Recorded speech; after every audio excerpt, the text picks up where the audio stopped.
What is your mission? The goals, as articulated by the Secretary, are to restore Ukraine's sovereignty and territorial integrity, and to ensure the safety and security of all Ukrainian citizens, regardless of ethnicity, nationality, or religion. So what do you do? We got to try to sit down with Russia and help them come to a conclusion that is not serving their interests anymore. They may have thought at one point that by invading and occupying parts of Ukraine, they'd be able to get a more Russia-friendly government back in power in Ukraine. It's produced the opposite, though. It has produced a more nationalist, more unified, more westward-looking, more anti-Russian Ukraine than has ever existed. You know, people think about this as an ethnic conflict. It's completely wrong.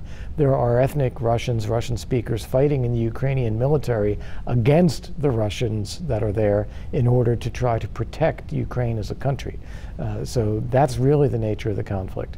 I think if Russia were to agree to withdraw its forces and its support for these two so-called people's republics that they've created, we'd be able to reestablish peace very quickly. And that would create the time and the space where the Minsk agreements could fully be implemented. And that means elections, it means amnesty for people who've committed crimes as part of the conflict.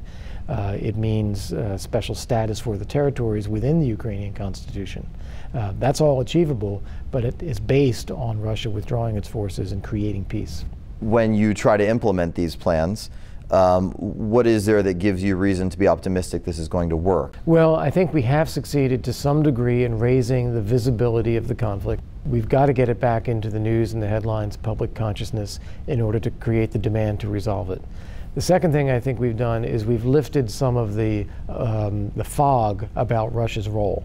It had always been talked about euphemistically, talking about the separatists or Russian-backed separatists or an ethnic conflict or government-controlled areas and non-government controlled areas.